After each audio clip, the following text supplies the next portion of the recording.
कृष्ण पटरानियों को जब पता चला ब्रजवासी आए हैं तो उन्होंने पूछा राधा रानी भी आई हैं?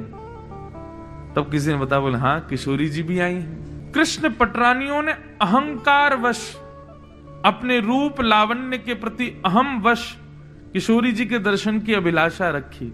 हम त्रिभुवन सुंदर हैं, स्वर्ग की भी अप्सराएं भगवान की पटरानियों को देख करके घूंघट कर लेती हैं, इतनी सुंदर हैं भगवान की पत्नियां।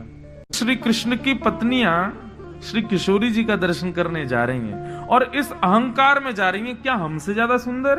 रुक्मणी आदि पटरानियां सब श्री जी से मिलने के लिए जैसे ही गईं, एक सुंदर शिविर जैसा लगा था, कपड़े का एक टेंट लगा था कुरुक्षेत्र में। जैसे ही उसमें प्रवेश किया, परम सुंदरी मृगनयनी कुंगराले केश, ऐसी अलकावलियां मुखमंडल पर आ रही हैं तो मानो ऐसा लग रहा है कि मानो शरद पूर्णिमा के चंद्रमा के आगे काले काले बादल घूम रहे हों। उस रूप लावण्य का दर्शन करके भगवान की अष्ट पटरानियां मोहित हो गईं, बोलना भूल गईं कि हमें कुछ कहना है, और आपस में चर्चा करने लगी, सौंदर्य तो इसे कहते हैं, हम किस बात का अभिमान कर, मतलब पहला रूप देखते ही अभिमान नष्ट हो गया कि हम सुंदर हैं। हे राधिका जी हमारा प्रणाम स्वीकार करें।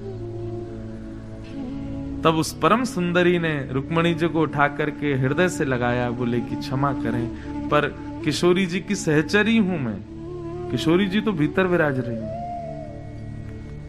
ये तो दासियों की कृपा है। यदि श्री जी की दासी देख ले तो अहंकार शून्य हो जाते हैं, श्री जी देख ले तो क्या होगा? अष्ट पटरानियों में से दो पटरानियों ने तो वही हाथ जोड़ दिए, बोले इससे ज्यादा सुंदर हम देख नहीं पाएंगे भीतर, जिनकी दासी इतनी सुंदर है, श्री जी कितनी सुंदर होंगी, हम यही प्रणाम करें। दासी को ही देख के लौट गई वहीं से। 6 पटरानियों ने भीतर प्रवेश किया तो जो सौंदर्य बाहर देखा उससे भी अति गुना ज्यादा सुंदर। प्रणाम किया, हे ज्यादा सुंदर, प्रणाम किया, हे श्री जी हमारे प्रणाम को स्वीकार करो।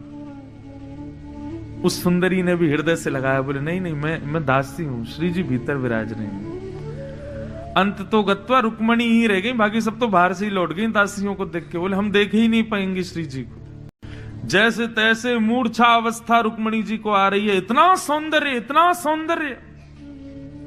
रुक्मणी जी को लग रहा है सुंदरता की इनकी दासियों की चरण की धूली भी नहीं हूं मैं, श्री जी कैसी होंगी? पर मन में अभिलाषा है द्वारिकाधीश के चित्त में निवास करने वाली श्री जी को एक बार देखूं तो सही।